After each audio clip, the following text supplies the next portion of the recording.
Oh, do come in. It seems we have another little puzzle on our hands, don't we? Miss Marple and the Christmas Eve Candle Mystery. Welcome to Velvet Clues.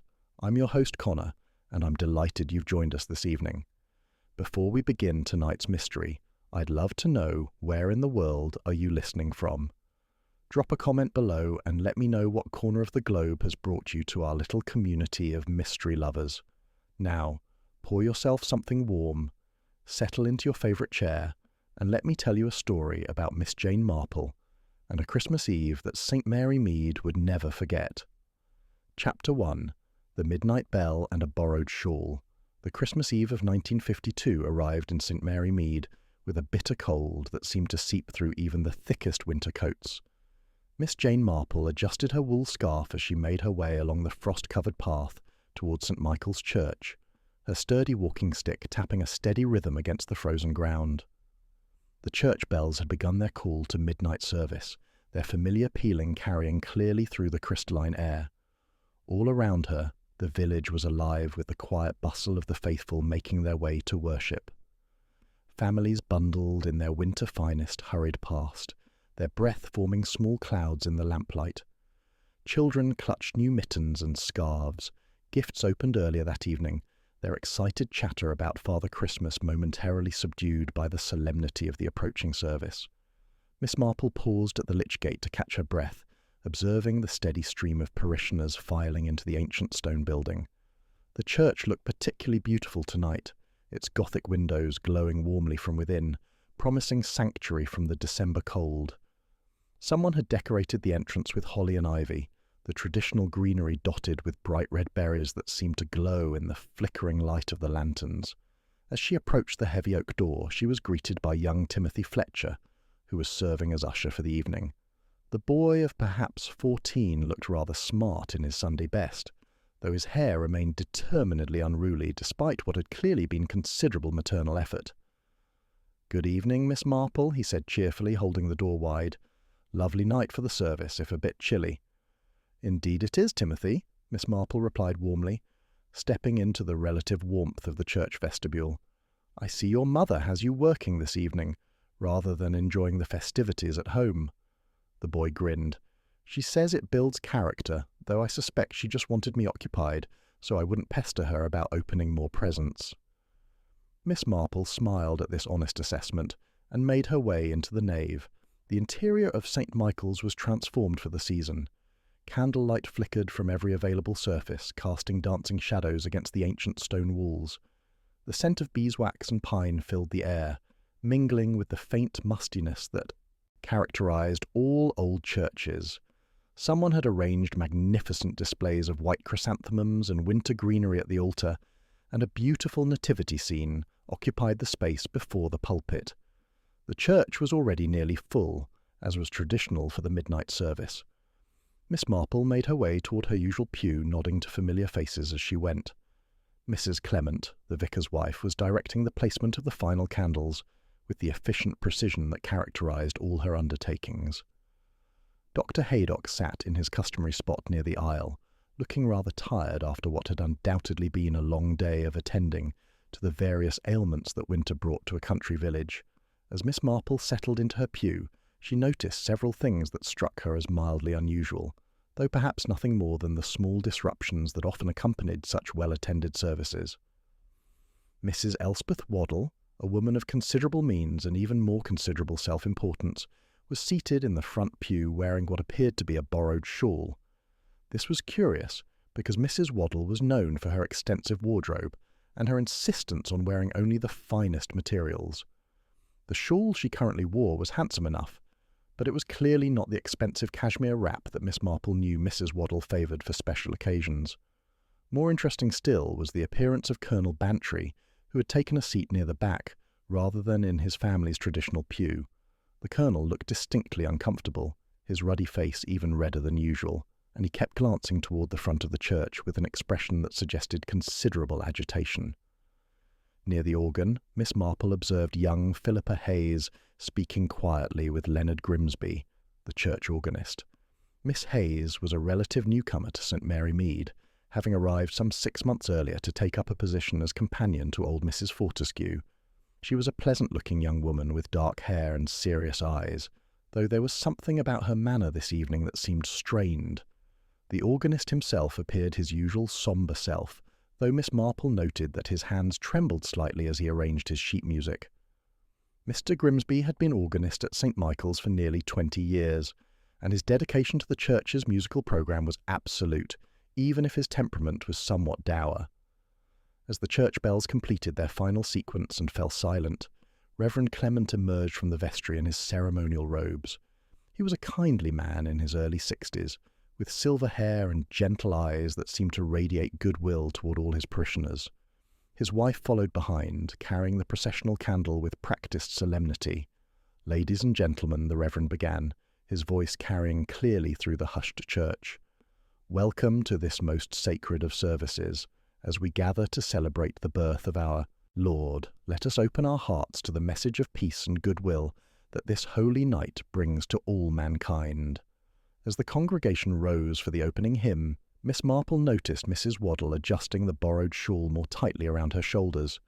The older woman seemed cold despite the warmth of the crowded church, and there was a greyish tinge to her complexion that suggested she was not feeling entirely well. The service proceeded with its familiar rhythm. Hymns were sung, prayers were offered, and the Christmas story was read with appropriate solemnity. The candlelight created an atmosphere of timeless reverence, transforming the village church into something that might have existed in any century since its foundation in medieval times. It was during the reading of the Gospel that Miss Marple first noticed something distinctly odd. The candles throughout the church, which had been burning with their usual steady golden flame, suddenly began to flicker with a distinctly bluish tinge. The change was subtle at first, barely noticeable unless one was paying close attention, but it grew more pronounced with each passing moment. Several parishioners noticed the phenomenon, heads turning to observe the strange blue flames that now danced atop the white candles. A murmur of curiosity rippled through the congregation, though no one seemed particularly alarmed. Perhaps it was simply some trick of the draught or an unusual batch of candles. But Miss Marple, whose long experience had taught her to trust her instincts when something seemed amiss, found herself growing increasingly uneasy. There was something wrong about those blue flames, something that stirred a memory from long ago, though she could not immediately place it. Chapter 2. The blue flame and bitter almonds. The strange blue flickering of the candles continued throughout the gospel reading, casting an eerie pallor over the congregation. Reverend Clement paused in his recitation, his kind face showing concern as he glanced at the nearest candelabra. The phenomenon was impossible to ignore now. Every candle in the church burned with that distinctive azure tinge, creating shadows that seemed to shift and dance with unnatural vigour.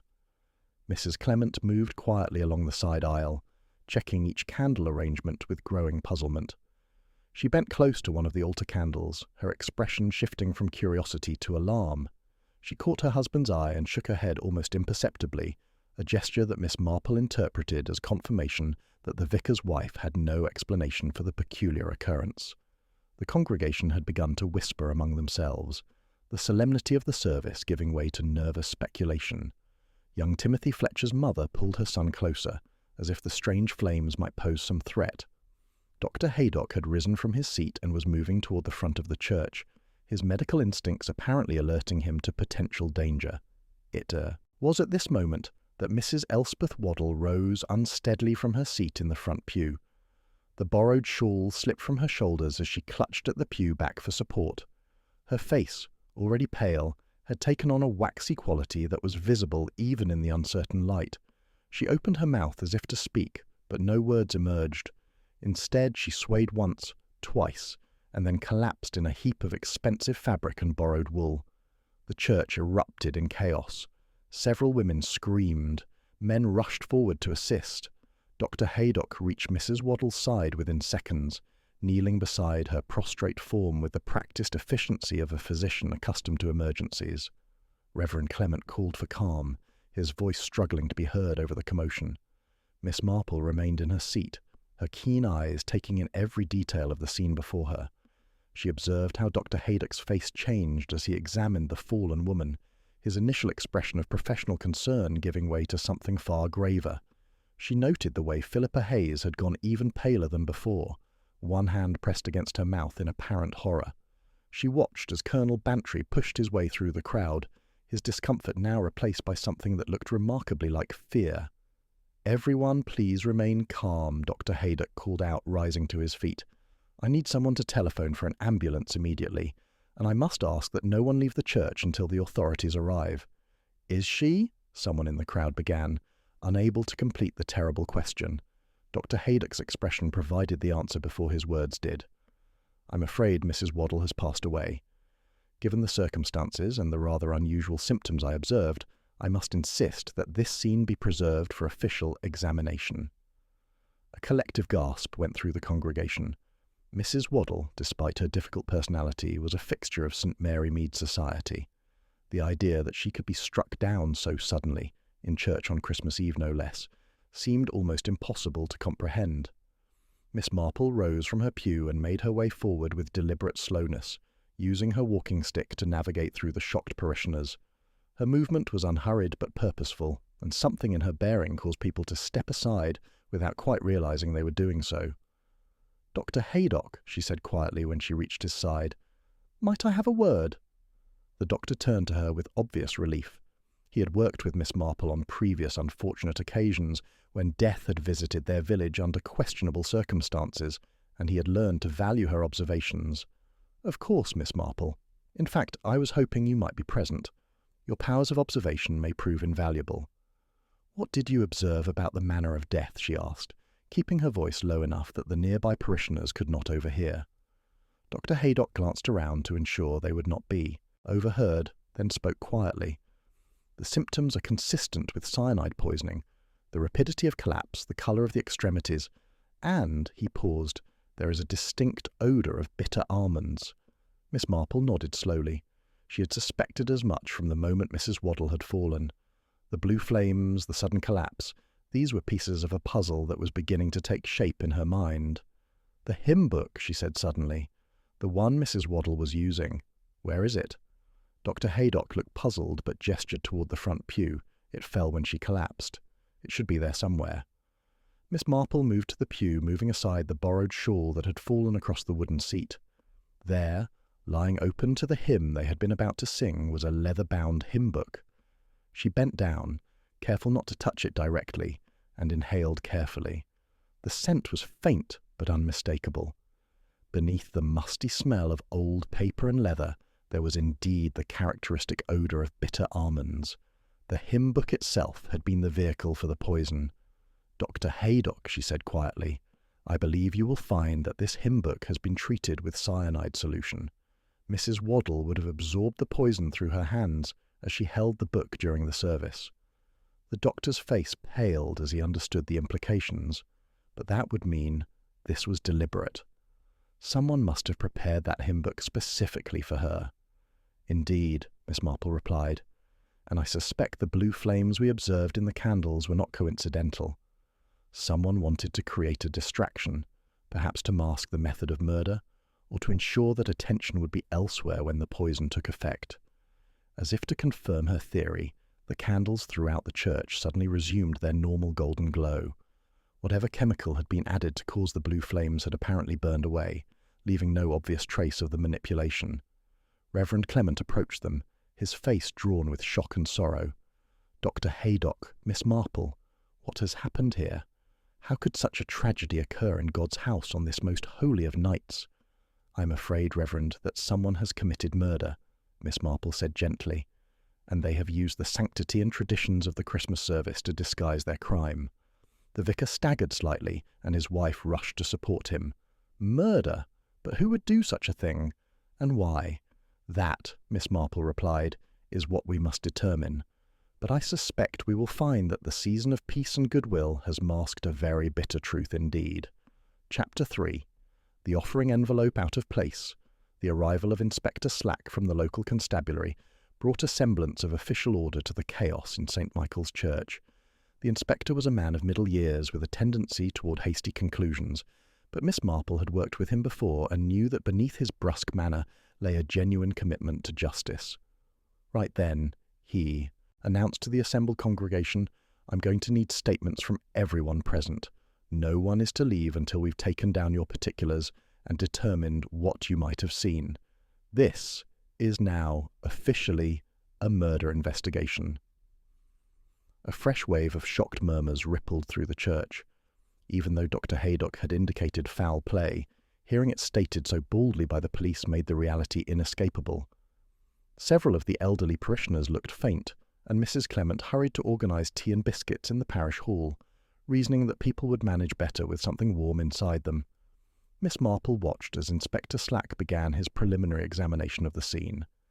He studied Mrs. Waddle's body with professional detachment, consulted briefly with Dr. Haydock about the suspected poison, and then turned his attention to the hymnbook that Miss Marple had identified as the likely vehicle for the cyanide. "You say you smelled almonds on this book, Miss Marple," he said, not quite managing to keep the scepticism from his tone. "I did indeed, Inspector, a faint but distinctive scent. Given Dr. Haydock's observations about the symptoms of death, I believe you will find it was treated with a cyanide solution." Inspector Slack produced a clean handkerchief and carefully lifted the hymnbook, holding it well away from his face as he took a cautious sniff. His expression confirmed what Miss Marple had already told him.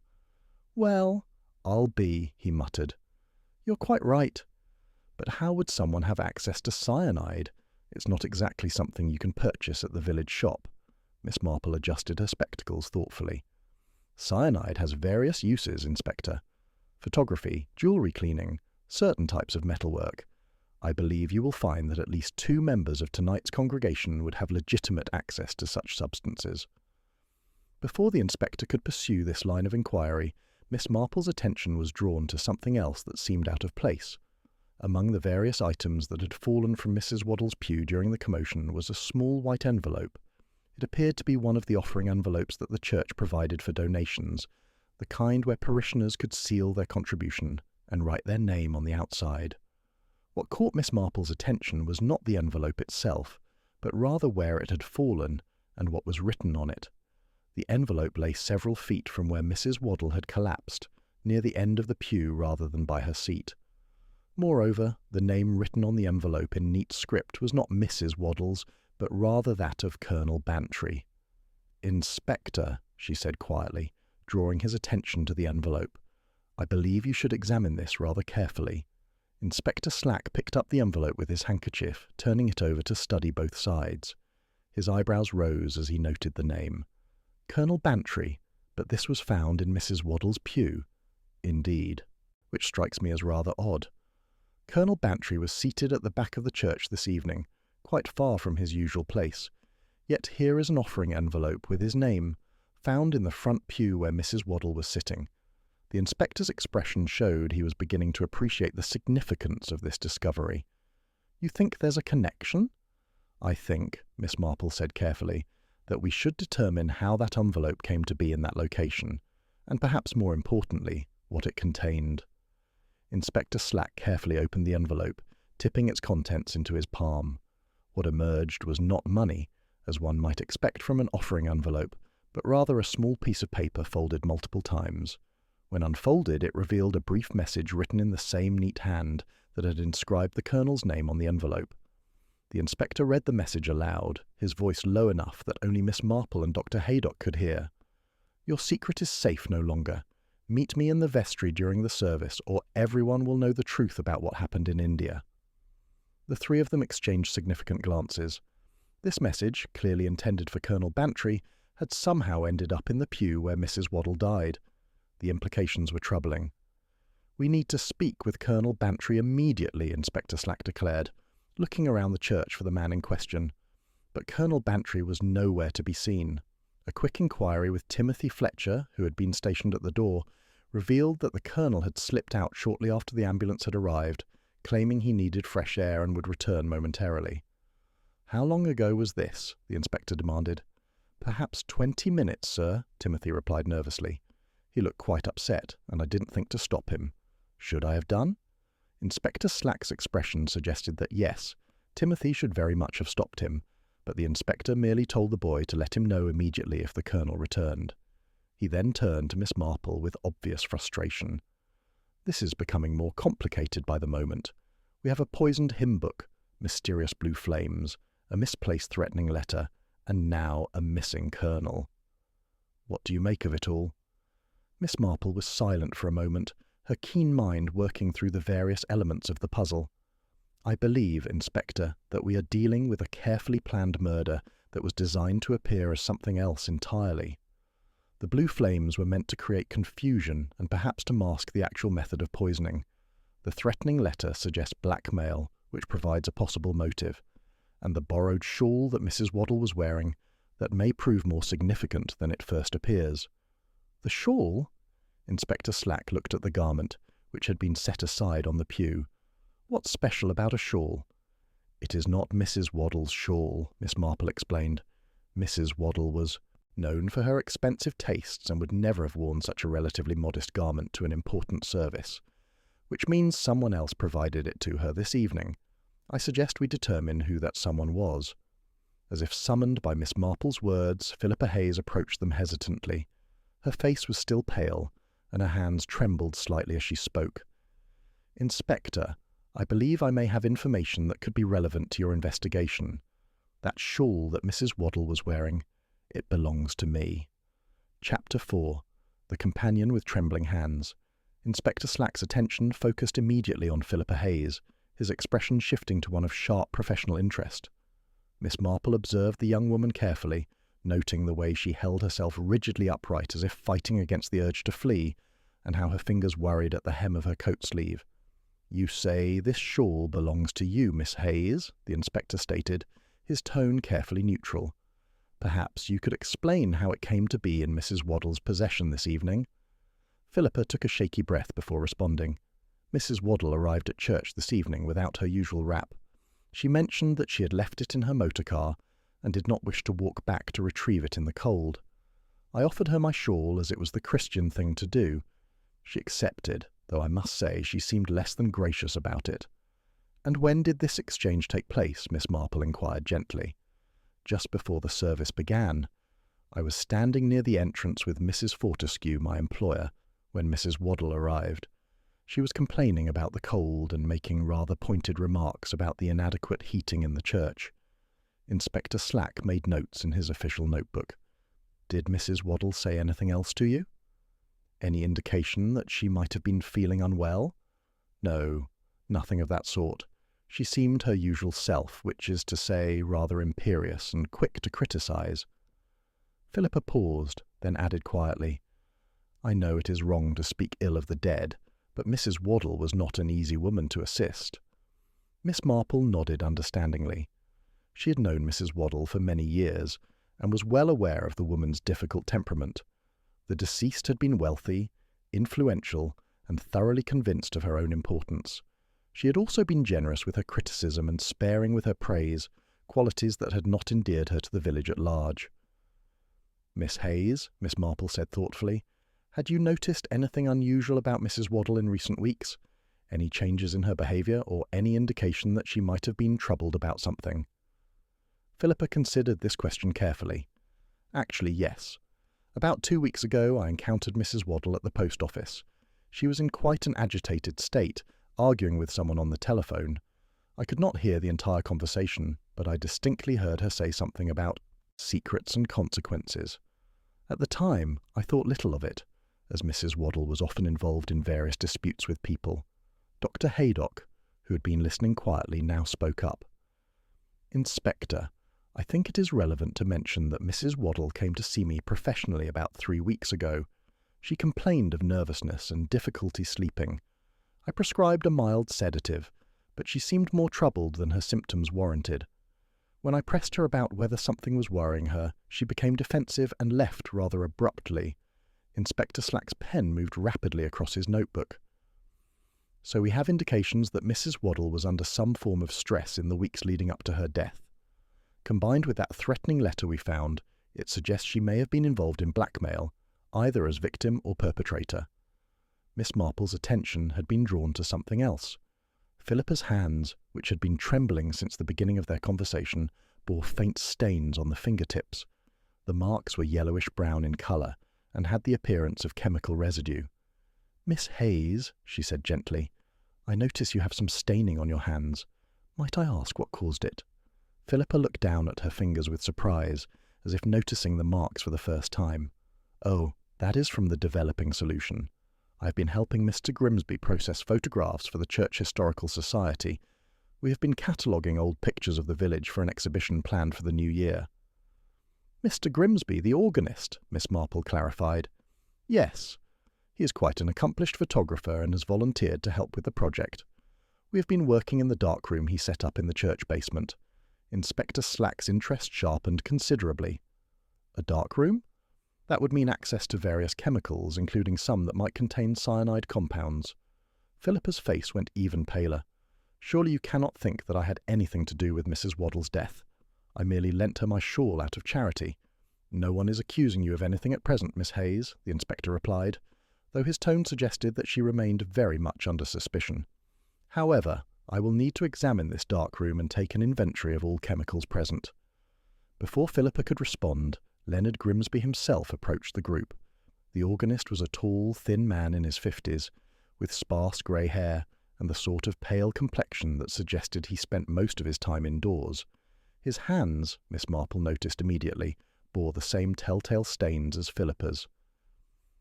"Inspector, I understand you wish to inspect the darkroom," Grimsby said, without preamble. "I am happy to provide access. I have nothing to hide." "Mr. Grimsby, thank you for your cooperation," Inspector Slack replied. "Perhaps you could show me the way now?" "Of course, though I should mention that several people have had access to the darkroom in recent weeks. It is not kept locked, as it is used for various church storage purposes as well. Any number of parishioners might have entered it." Miss Marple watched this exchange with interest. Mr. Grimsby seemed almost too eager to point out that others had access to his darkroom. It was the sort of preemptive defence that suggested he had something to worry about. As the inspector and the organist moved toward the stairs leading to the church basement, Miss Marple noticed something else. Mrs. Fortescue, Philippa's elderly employer, was seated in a pew near the back of the church. The old woman was watching the proceedings with bright, intelligent eyes that seemed to miss nothing. When she caught Miss Marple's gaze, she beckoned her over with a crooked finger. "Miss Marple," Mrs. Fortescue said, in a voice that was surprisingly strong despite her advanced years, "I believe there are things about this matter that you should know, things that young Philippa would never tell you herself, out of misplaced loyalty." Miss Marple settled into the pew beside the elderly woman. "I am listening, Mrs. Fortescue." The old woman leaned closer, her voice dropping to a whisper. "Elspeth Waddle was blackmailing my companion. I discovered it quite by accident when I overheard a telephone conversation last week. Mrs. Waddle had somehow learned something about Philippa's past, something the girl had hoped to keep secret. "Do you know what this secret concerned?" Miss Marple asked gently. Mrs. Fortescue nodded grimly. Philippa was accused of theft from a previous employer. The charges were eventually dropped due to lack of evidence, but the scandal forced her to leave her position in London. She came here hoping for a fresh start, but somehow Mrs. Waddle discovered the truth. Chapter 5. The Colonel's Secret from India.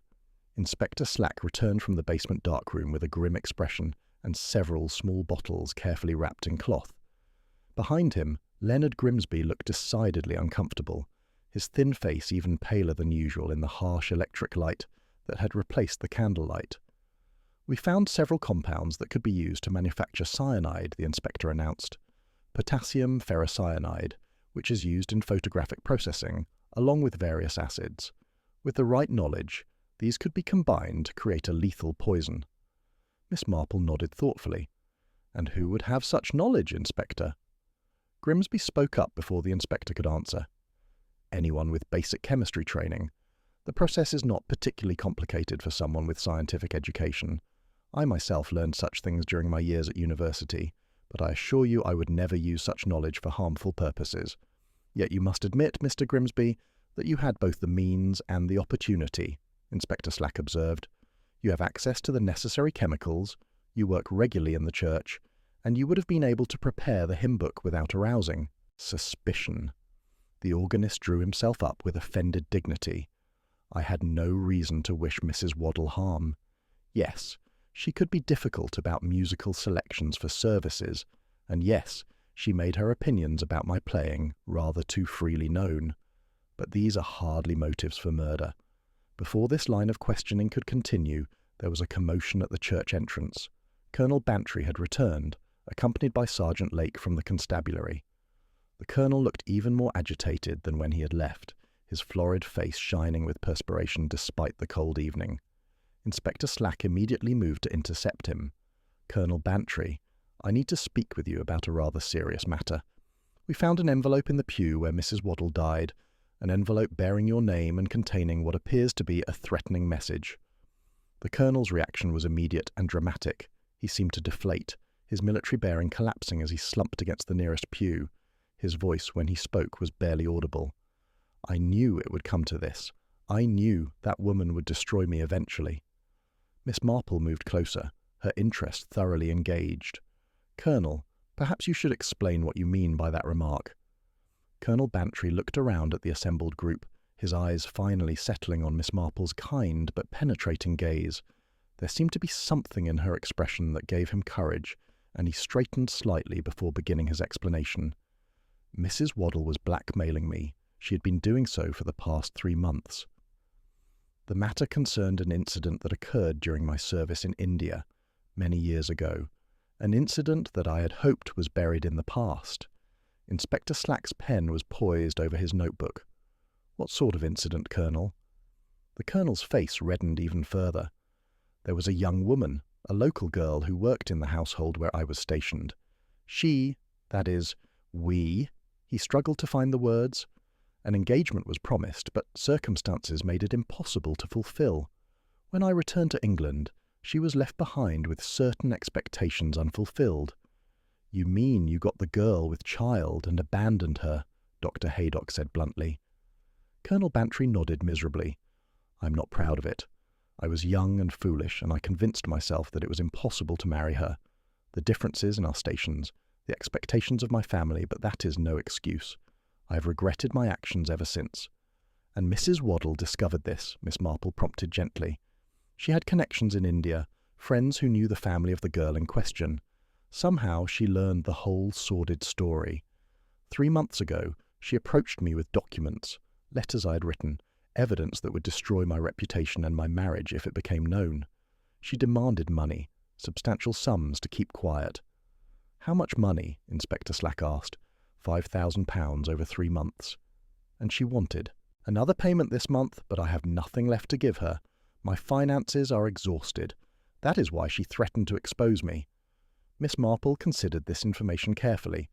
"Colonel, the note we found mentioned meeting in the vestry during the service. Did you receive such a message?" The colonel shook his head. "I received no message. I came late to the service and sat at the back because I could not bear to face Mrs. Waddle.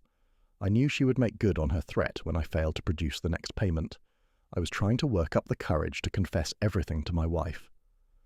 Inspector Slack studied the colonel with a sceptical expression. "So, you claim you knew nothing about this note asking you to meet in the vestry?" "On my honour, I knew nothing of it." The colonel's voice carried conviction. "In fact, I am as puzzled as you are about how an envelope with my name came to be in Mrs. Waddle's pew." Miss Marple turned to Inspector Slack. "I believe the colonel is telling the truth about the note, which suggests someone else wrote it and placed it in that location deliberately." "But why?" the inspector demanded. "What purpose would that serve?" Miss Marple's expression grew thoughtful, perhaps to create confusion, or perhaps to direct our attention toward Colonel Bantry and away from the actual murderer. After all, if we found evidence suggesting the colonel had motive to kill his blackmailer, it would be natural to suspect him, Dr. Haydock interjected. "But Miss Marple, if the colonel did not kill Mrs. Waddle, and Philippa Hayes claims innocence despite having provided the shawl, then who did commit this crime?" Miss Marple adjusted her spectacles, her keen eyes moving from face to face among the assembled group. "I believe we are dealing with someone quite clever, someone who understood that the best way to commit murder is to have multiple suspects, each with apparent motive and opportunity. The blue flames were meant to distract us, the threatening letter was meant to point toward the colonel, and the involvement of Philippa Hayes through her shawl was meant to add further confusion." "So you are saying this was all carefully orchestrated," Inspector Slack said. "Indeed. and I believe the key to understanding who did this lies in determining who knew about the Colonel's secret, who had access to the necessary chemicals, and who stood to gain from Mrs. Waddle's death. Moreover, we must consider the significance of the borrowed shawl. Why was it so important that Mrs. Waddle be cold enough to accept a borrowed wrap? The group fell silent, contemplating Miss Marple's questions. Somewhere in the details they had gathered lay the solution to the puzzle, but the pieces had not yet arranged themselves into a clear picture.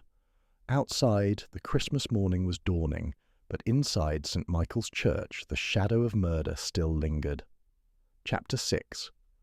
The candle wick that told secrets. As Christmas morning light began to filter through the stained glass windows of St. Michael's, Miss Marple requested that Inspector Slack examine the candles more closely. The strange blue flames that had flickered during the service had been troubling her since the moment she witnessed them, and she suspected they held a crucial clue to understanding the murderer's methodology. "Inspector," she said, approaching one of the altar candelabras, "I believe if you examine these candles carefully you will find they have been tampered with. The blue flames we witnessed were not natural, nor were they coincidental."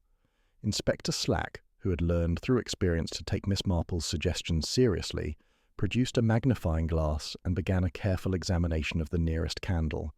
He studied the wax, the base, and finally the wick itself. After several moments, his expression changed to one of discovery. "Well, I'll be damned," he muttered, then immediately apologized for his language in the church. "Begging your pardon, Reverend, but Miss Marple is quite right. There's something unusual about these wicks." Dr. Haydock moved closer to observe. "What exactly have you found, Inspector?" "The wick has been treated with some sort of chemical compound," Inspector Slack explained, carefully extracting one candle from its holder. "See here, there are small crystals embedded in the fibers. When the candle burns down to this point, these crystals would be vaporized, creating the blue flame we observed." "What sort of chemical would produce such an effect?" Miss Marple inquired, though her tone suggested she already had a theory. "Copper compounds, most likely," Dr. Haydock answered, his medical training providing the necessary knowledge. "Copper sulfate or copper chloride would burn with exactly that distinctive blue color. It is a common enough demonstration in chemistry classes." "But why would someone deliberately create blue flames during the Christmas service?" Reverend Clement asked, his confusion evident. "What purpose could it serve?" Miss Marple turned to face the assembled group, her expression grave. The blue flames served multiple purposes. First, they created a spectacle that would fix itself in everyone's memory, ensuring that witnesses would recall the unusual phenomenon rather than other, more significant details. Second, they provided a ready explanation for any strange chemical odors that might be noticed during the service. The scent of burning copper compounds would mask the faint smell of bitter almonds from the cyanide. Inspector Slack nodded slowly, following her reasoning. And third, and perhaps most importantly, the blue flames established that someone had interfered with the candles before the service. This interference required time, access to the church, and technical knowledge. By determining who had all three of these elements, we narrow our list of suspects considerably. Leonard Grimsby shifted uncomfortably, his hands clasped tightly before him. "I suppose you are all looking at me now. I had access. To the church, certainly. I am here most days practicing the organ or attending to various musical matters. And yes, I have the chemical knowledge to create such an effect." "But you are not the only one with such access and knowledge," Miss Marple observed gently. "Tell me, Mr. Grimsby, who else has keys to the church?" The organist considered this question. "Well, there is Reverend Clement and his wife, of course, the verger, Mr. Thompson, though he has been visiting his sister in Cornwall for the past week. Mrs. Waddle herself had a key, as she was on the church council. And," he hesitated, "Philippa Hayes was given a key when she began working on the photographic project." All eyes turned to Philippa, who had grown very pale indeed. She opened her mouth to speak, but no words emerged. Her hands, Miss Marple noticed, had begun to tremble violently.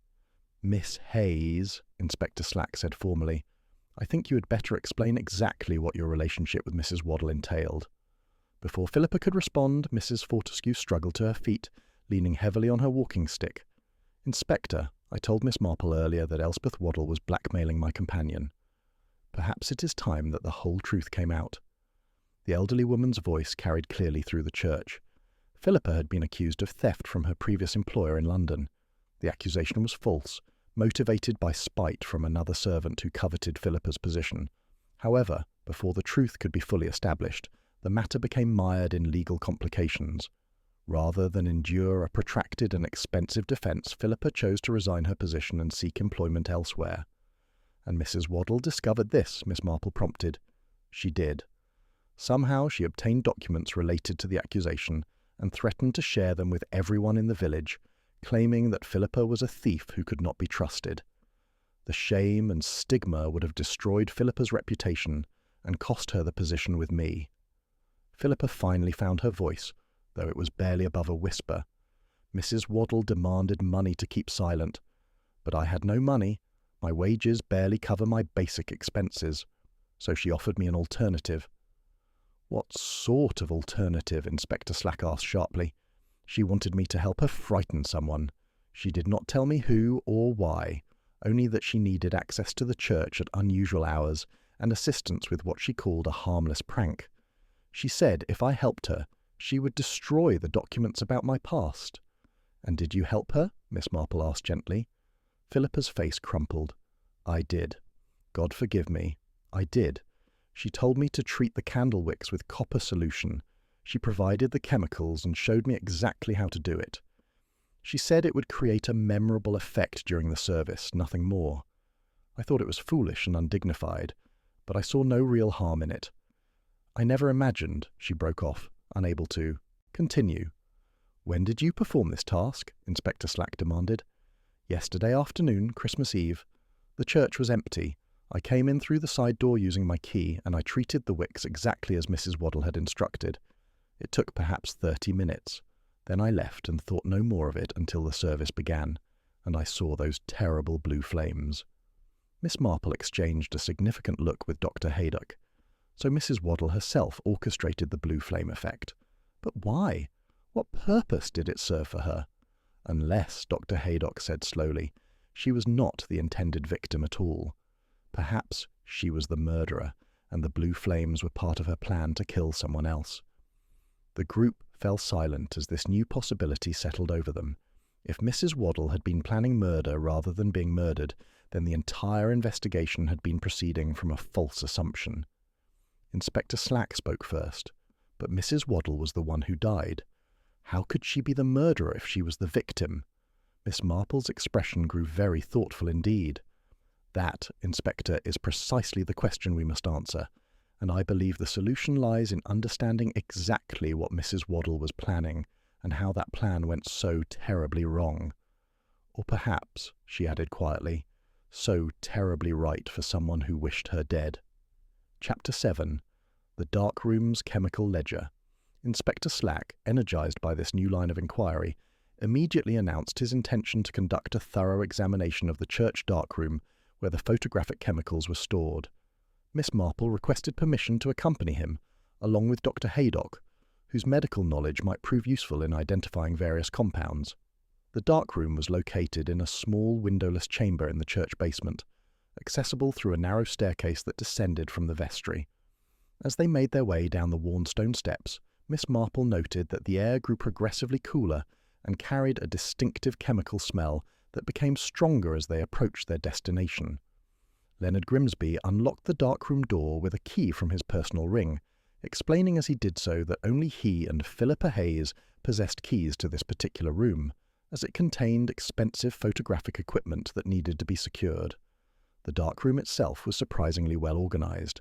Shelves lined the walls, holding bottles and containers of various sizes, each carefully labelled in Grimsby's neat handwriting. An enlarger stood on a sturdy table, and several developing trays were stacked in one corner. Red safety lights provided the minimal illumination necessary for photographic work without exposing sensitive materials. Inspector Slack began his examination systematically, starting with the largest containers on the top shelf. He read each label aloud as Miss Marple made notes in her small notebook. Developer solution, stop bath, fixer, hypo-clearing agent, selenium toner. The inspector continued down the shelves, cataloguing each chemical in turn. It was when he reached the third shelf that he paused, holding up a brown glass bottle with a faded label. Potassium ferrocyanide, He read, "Dr. Haydock, isn't this one of the compounds you mentioned earlier? One that could be used to manufacture cyanide?" Dr. Haydock examined the bottle carefully. Indeed it is. In photographic work, it is used in certain toning processes to create blue-tinted prints. However, when combined with acid, it can release hydrogen cyanide gas, and if processed further with the right knowledge, it could be converted into a form suitable for poisoning. "Is there any way to determine if some of this compound has been used recently?" Miss Marple inquired. Grimsby spoke up. "I keep a ledger of all chemical usage for the darkroom. It is necessary to track inventory and reorder supplies as needed." He moved to a small desk in the corner and produced a cloth-bound notebook. "Every time Philippa or I use any chemical, we record the date, the amount, and the purpose." Inspector Slack seized the ledger eagerly, flipping through its pages. The entries were indeed meticulously recorded, each one noting the specific chemical used and the reason for its use. The most recent entries showed normal photographic activities, developing and printing various historical photographs for the church exhibition. However, there was one entry that immediately caught Miss Marple's attention. 3 weeks prior, someone had recorded the use of a substantial amount of potassium ferrocyanide, far more than would typically be needed for toning a few prints. "This entry here," she said, pointing to the notation, "it indicates that 50 grams of potassium ferrocyanide were used for experimental toning work. That seems rather excessive for routine photography." Grimsby leaned over to examine the entry, his brow furrowing. "That is my handwriting, but I have no memory of conducting any experimental toning work 3 weeks ago. In fact, I was away visiting my brother in Yorkshire that entire week. I only returned the day before Mrs. Waddle contacted Philippa about the blue flame demonstration. So someone used your chemical supplies and recorded it in your handwriting to make it appear legitimate," Inspector Slack concluded. "Or," Miss Marple suggested gently, "someone with access to this darkroom forged your handwriting in the ledger to cover their tracks after taking the chemical." The inspector turned to Philippa Hayes, who had accompanied them to the basement. "Miss Hayes, did you make this entry in the ledger?" Philippa examined the notation carefully, then shook her head. "No, Inspector. When I use chemicals, I record it myself. I would not presume to write in Mr. Grimsby's distinctive style. Besides, 3 weeks ago I was fully occupied with Mrs. Fortescue, who had taken ill with a severe cold. I barely left her side for days. Then we have an unknown person who accessed this darkroom 3 weeks ago, took a substantial amount of a chemical that could be used to create poison, and attempted to disguise their actions by forging an entry in the ledger," Inspector Slack summarized. Miss Marple nodded thoughtfully, and this occurred at precisely the time when, according to Dr. Haydock, Mrs. Waddle first began showing signs of nervousness and anxiety. "I believe we are beginning to see a pattern emerge." Dr. Haydock stroked his chin thoughtfully. "Are you suggesting that Mrs. Waddle discovered someone was stealing chemicals from the darkroom and attempted to blackmail them?" "Perhaps. Or perhaps Mrs. Waddle herself took the chemicals, intending to use them for her own purposes. Remember, she had a key to the church and would have had opportunity to access this room." "But the ledger entry is not in her handwriting," Inspector Slack objected. "No, but it is possible she asked someone to make the entry for her, someone she thought she could trust or control." Miss Marple moved closer to examine the shelves again. "Inspector, I believe you should check whether any other substances are missing from this darkroom. Specifically, look for anything that might be used to treat fabric or paper." "Why fabric or paper?" the inspector asked, even as he began examining the shelves more carefully. "Because the poison was delivered through the hymnbook, which is paper. And because Mrs. Waddle was wearing a borrowed shawl, which is fabric. If we find that something suitable for treating textiles is also missing, it would suggest a more comprehensive plan." Inspector Slack's search revealed another interesting absence. A bottle that should have contained glacial acetic acid, according to the ledger, was nearly empty despite no recorded usage in recent months. Moreover, a small container of glycerin useful in photographic processes but also in creating solutions that could be absorbed through skin showed signs of recent use. "This is becoming quite complex," Dr. Haydock observed. "We have chemicals missing that could create poison, chemicals missing that could help deliver poison through skin contact, and a victim who orchestrated a dramatic distraction during the service. What was Mrs. Waddle planning?" Miss Marple's expression was grave. "I believe she was planning murder, Doctor. The question is whether she intended to kill someone else and was killed instead, or whether her murder was entirely separate from her own dark intentions.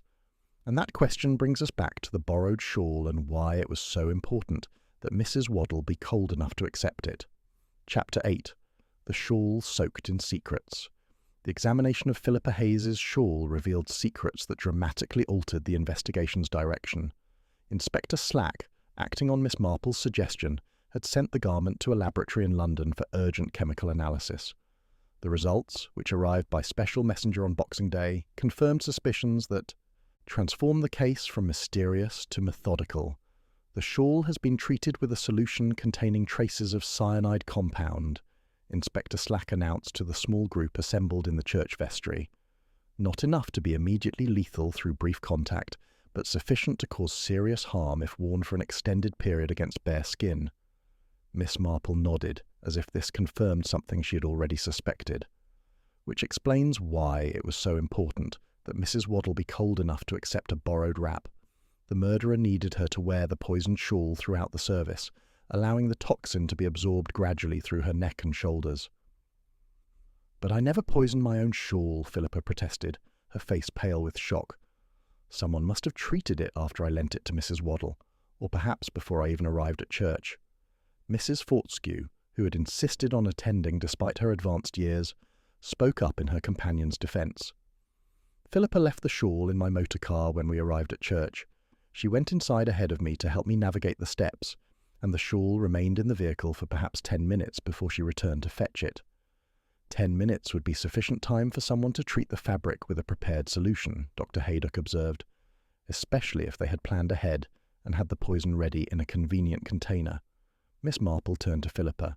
"Miss Hayes, before you lent the shawl to Mrs. Waddle, did you put it on yourself at any point?" Philippa thought carefully. "Yes, briefly. I wore it from Mrs. Fortescue's house to the church. Then I removed it in the motor car because the interior was quite warm. That was when I left it on the seat while I helped Mrs. Fortescue inside." "And you suffered no ill effects from wearing it," Miss Marple confirmed. "None whatsoever. I felt perfectly well all evening, until the horrible moment when Mrs. Waddle collapsed." "Then the poison must have been applied after you removed the shawl," Inspector Slack concluded, "which means someone approached Mrs. Fortescue's motor car during that 10-minute interval and treated the fabric with cyanide solution." "But who would have known that Philippa intended to lend her shawl to Mrs. Waddle?" Dr. Haydock asked. "Surely that was not something that could be predicted in advance." Miss Marple's expression grew thoughtful, unless the murderer created the circumstances that made the lending of the shawl necessary. "Tell me, did anyone observe Mrs. Waddle arriving at church that evening? Did she truly forget her own wrap, or was there some other reason she arrived inadequately dressed for the cold?" Reverend Clement, who had been listening quietly, suddenly spoke. "Now that you mention it, I did see Mrs. Waddle arrive. She was being helped from her motor car by someone. At the time, I thought nothing of it, but the person assisting her appeared to be removing something from her shoulders." "Can you describe this person?" Inspector Slack asked urgently. The Reverend frowned with concentration. "I'm afraid I did not see them clearly. It was dark, and they were in shadow on the far side of the motor car. I only glimpsed them for a moment before they moved away toward the rear of the church." "Male or female?" Miss Marple prompted gently. "I could not say with certainty. The person wore dark clothing and a hat pulled low. They could have been either. This suggested premeditation of a sophisticated degree. The murderer had not simply poisoned a shawl and hoped for the best. They had actively ensured that Mrs. Waddle would arrive cold and in need of borrowed clothing, then poisoned the garment they knew would be offered to her." Miss Marple walked slowly around the vestry, her walking stick tapping softly against the stone floor. "We must consider what we know with certainty. First, Mrs. Waddle was blackmailing at least 2 people, Colonel Bantry and Philippa Hayes. Second, she had access to the church and was involved in orchestrating the blue flame spectacle. Third, someone with chemical knowledge extracted cyanide from the darkroom supplies. Fourth, that same person poisoned Philippa's shawl at precisely the right moment to ensure Mrs. Waddle would wear it during the service. And fifth, Inspector Slack added, someone created a false trail pointing toward multiple suspects, including the Colonel with his threatening letter and Philippa with her poisoned shawl." "Exactly." which suggests we are dealing with someone quite clever, someone who understood both chemistry and human nature, someone who had motive to want Mrs. Waddle dead. Leonard Grimsby cleared his throat nervously. I suppose I remain your primary suspect, Inspector. I had the chemical knowledge, access to the darkroom, an opportunity to poison the shawl while it sat in the motor car. You also had motive, Inspector Slack pointed out. Mrs. Waddle was notoriously critical of your organ playing and had been campaigning to have you replaced with a younger musician. The organist's face reddened. She had been making such threats for years. I learned long ago not to let her petty criticisms affect me. But perhaps her campaign became more serious recently, Miss Marple suggested gently. Perhaps she discovered something about you that gave her leverage, something that would ensure your dismissal if revealed. Grimsby's face went from red to white. He opened his mouth as if to speak, then closed it again. Finally, he slumped into a chair, his thin frame seeming to collapse inward. She knew, he whispered. God help me, she knew. Knew what, Mr. Grimsby? Inspector Slack demanded. The organist looked up, his eyes filled with despair. 20 years ago, before I came to St. Mary Mead, I was dismissed from a teaching position in Manchester.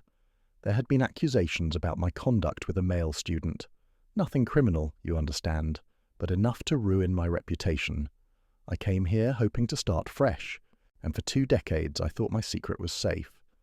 But Mrs. Waddle discovered the truth, Miss Marple said. 3 months ago she confronted me with documents from Manchester. She said that unless I did exactly as she instructed, she would share this information with the entire parish. My life would be destroyed all over again. What did she instruct you to do? The inspector asked. Grimsby's voice was barely audible. She wanted me to help her murder someone. Chapter 9. The Hymn Book That Changed Hands. The revelation that Mrs. Waddle had been planning murder and had coerced Leonard Grimsby into assisting her transformed everyone's understanding of the case. Inspector Slack immediately cautioned Grimsby that anything he said could be used as evidence, but the organist seemed beyond caring about such formalities. I need to confess everything, Grimsby said, his hands shaking as he gripped the arms of his chair. I cannot carry this burden any longer, especially not after what has happened. Miss Marple settled herself in a nearby chair, her notebook ready. Mr. Grimsby, perhaps you should start at the beginning. When exactly did Mrs. Waddle first approach you about her plan? 3 months ago, as I said. She called me to her home and showed me the documents from Manchester. Then she explained what she wanted. There was a person she wished to frighten badly, perhaps even to harm. She said she needed my help with the chemical aspects of her scheme. Who was this person? Inspector Slack demanded. Colonel Bantry. She wanted revenge on him for refusing to continue paying her blackmail demands. She said if he would not give her money, she would give him something far worse, terror and possibly death. Dr. Haydock leaned forward. And the blue flames? They were part of this plan? Yes. Mrs. Waddle believed that if the candles burned with an eerie blue colour during the service, it would create an atmosphere of supernatural fear. She intended to have a poisoned hymn book placed in the colonel's usual pew. When he handled it during the service, and then felt ill shortly thereafter, she believed the combination of the strange flames and his sudden illness would suggest divine judgment for his sins. But that is not what happened, Miss Marple observed. The colonel sat in the back of the church, far from his usual pew, and Mrs. Waddle herself died from poisoning. Grimsby nodded miserably. That is because I changed the plan.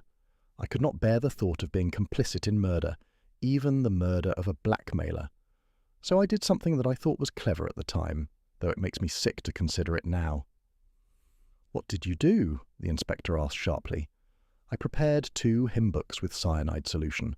One I placed in the colonel's usual pew as Mrs. Waddle had instructed, but the second, which contained a much stronger concentration of poison, I placed in the front pew where I knew Mrs. Waddle preferred to sit. My intention was that she would handle the poisoned book herself and fall ill before the colonel ever touched his. You intended to murder Mrs. Waddle, Inspector Slack stated. I intended to stop her from murdering anyone else. Grimsby's voice carried conviction, even in confession. She had already destroyed so many lives with her blackmail. How many more people would she have killed if I did nothing? I saw it as self-defence, albeit preemptive. But something went wrong with your plan, Miss Marple prompted gently. Yes. I did not account for Mrs. Waddle's nature. She was the sort of woman who would never use a common hymn book if she could use something more elegant. She brought her own leather-bound hymnal, one she had inherited from her mother. It was this book she used during the service, never touching the poisoned one I had placed in her pew. Then how did she come to be poisoned? Dr. Haydock asked. Grimsby shook his head helplessly. I do not know. I watched throughout the service, expecting her to pick up the poisoned hymn book at any moment, but she never did. She sat there with her own book, following along with each hymn, and then suddenly she collapsed, exactly as I had intended, but for reasons I cannot explain. Miss Marple rose from her chair and walked slowly to the window, gazing out at the grey Boxing Day morning. Mr. Grimsby, you mentioned that Mrs. Waddle brought her own hymn book to the service, a leather-bound volume inherited from her mother. Can you describe this book in more detail? It was quite distinctive, dark brown leather, rather worn with age, with her mother's initials embossed in gold on the cover. MGW, as I recall. Margaret Grace Waddle. And where is this book now? Miss Marple asked. I assume it is still with Mrs. Waddle's body, or perhaps among the evidence collected by the police. Inspector Slack immediately sent Sergeant Lake to retrieve all items that had been found near Mrs. Waddle's body. The sergeant returned shortly with several objects, including the leather hymn book Grimsby had described. Miss Marple examined the volume carefully, first looking at the exterior, then opening it to study the interior pages. She held the book close to her face and inhaled carefully, then nodded with satisfaction. This book has been treated with cyanide solution, just as the common hymn book in the pew was treated. Someone poisoned both books, not just the one Mr. Grimsby prepared. Grimsby stared at the book in horror. But I only prepared one poisoned hymn book. I swear it. And I certainly never touched Mrs. Waddle's personal hymnal. I would not have known she would bring it. Then someone else must have poisoned it, Inspector Slack concluded. Someone who knew Mrs. Waddle well enough to predict that she would bring her mother's hymn book rather than use the church's copies. Miss Marple turned to face the group. I believe we must reconsider our entire understanding of this case. We have been assuming that there was one murderer with one plan. But what if there were two murderers, each with their own plan, and those plans intersected in a way neither anticipated? Two murderers, Dr. Haydock repeated slowly. You mean Grimsby and someone else? Precisely. Mr. Grimsby prepared a poisoned hymn book for the pew, intending to kill Mrs. Waddle before she could kill Colonel Bantry. But another person, someone with their own grievance against Mrs. Waddle, poisoned her personal hymn book, knowing she would bring it to the service. And that same person also poisoned the shawl, providing multiple methods of delivering the fatal dose.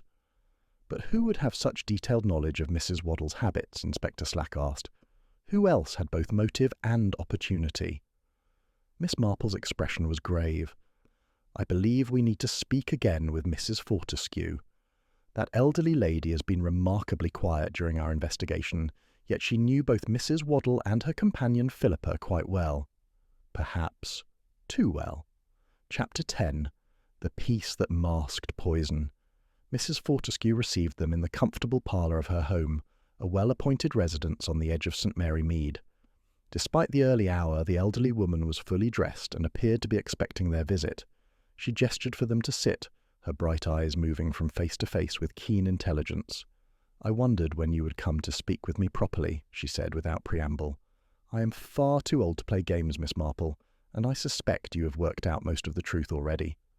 Miss Marple settled into a chair across from her hostess. Mrs. Fortescue, I believe you poisoned both Mrs. Waddle's hymn book and the shawl that your companion lent her. I believe you did so knowing that Mr. Grimsby had already prepared his own poisoned hymn book, and you wanted to ensure that Mrs. Waddle would die, regardless of which book she used. The elderly woman smiled slightly. You are quite correct, though I must say I had not anticipated that Mr. Grimsby would also attempt murder. When I learned of his plan, I was rather impressed. Great minds, as they say. Inspector Slack leaned forward urgently.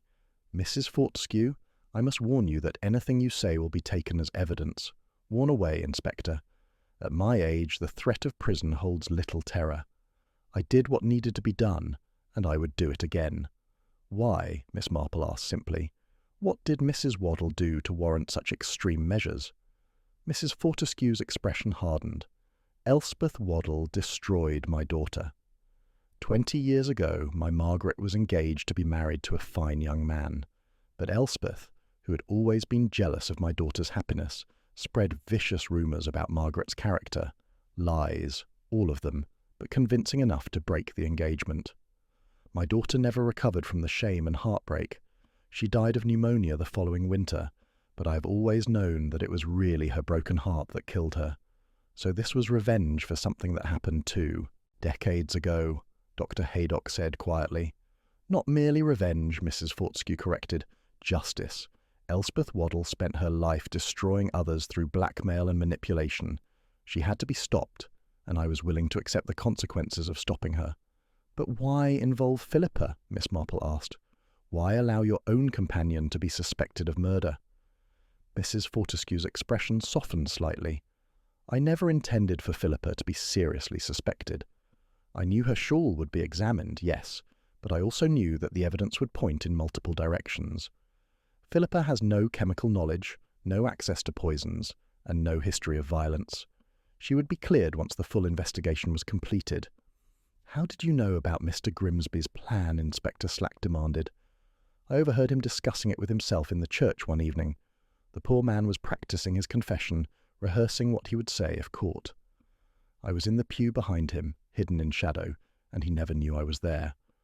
Once I understood what he intended, I decided to, shall we say, reinforce his efforts.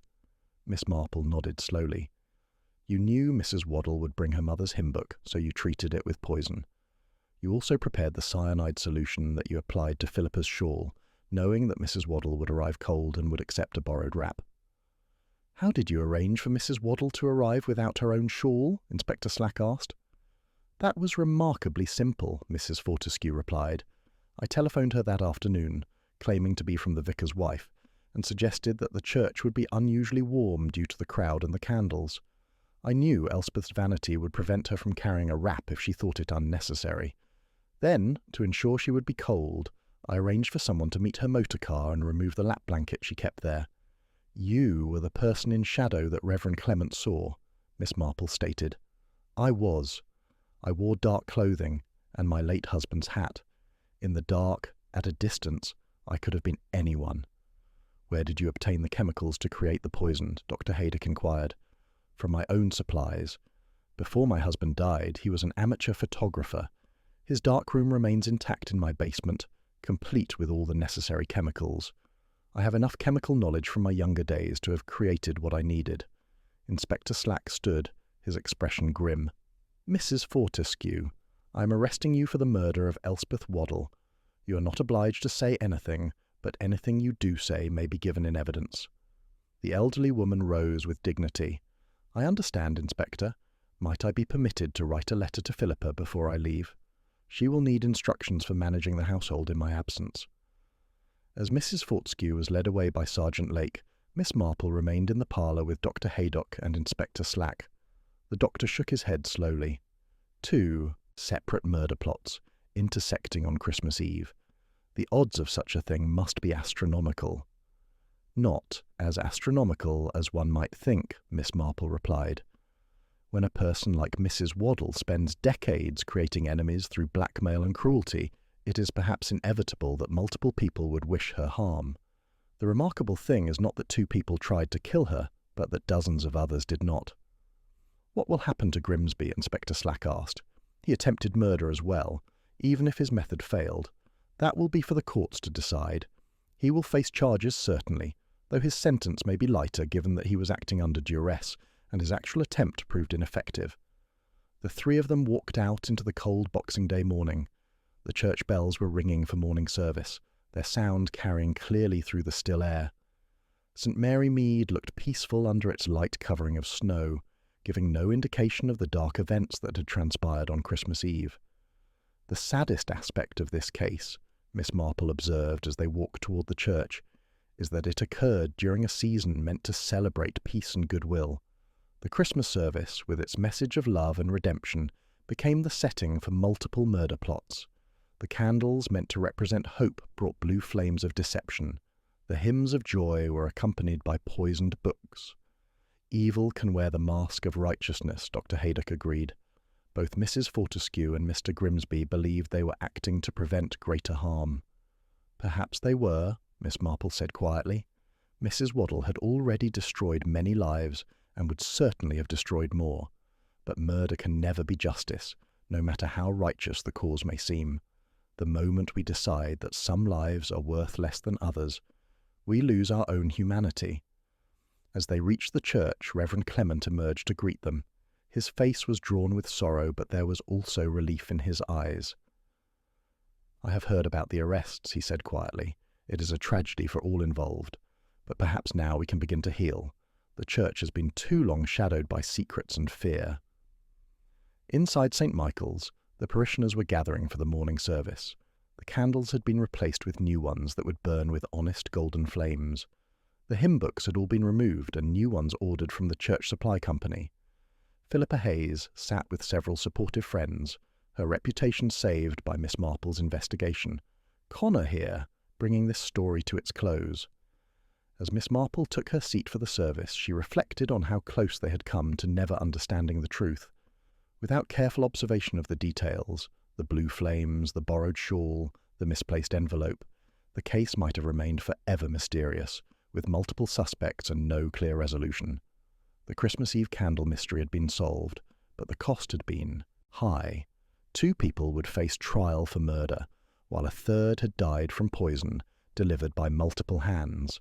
The season of peace had indeed masked poisonous truths, reminding everyone in St. Mary Mead that darkness could flourish even in the most sacred places. As the service began and voices rose in hymns of hope and renewal, Miss Marple offered a quiet prayer for all involved.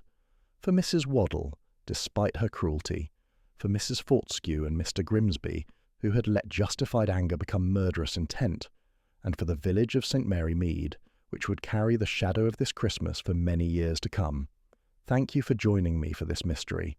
I'm Connor from Velvet Clues, and I hope you enjoyed unravelling this puzzle alongside Miss Marple. The truth, as she so often reminds us, lies in the smallest details. A candle wick treated with copper compounds, a hymn book that changed hands, a borrowed shawl that became an instrument of death. Each clue led us closer to understanding how the peace of Christmas masked a poisonous truth. If you enjoyed this story, please consider subscribing to Velvet Clues. We bring you mysteries like this every week, each one crafted with care to transport you to a world of intrigue and deduction. Leave a comment below telling us what you thought of this case, and don't forget to let us know where in the world you're listening from. Until next time, keep your mind sharp and your observations keen. Good night and happy sleuthing.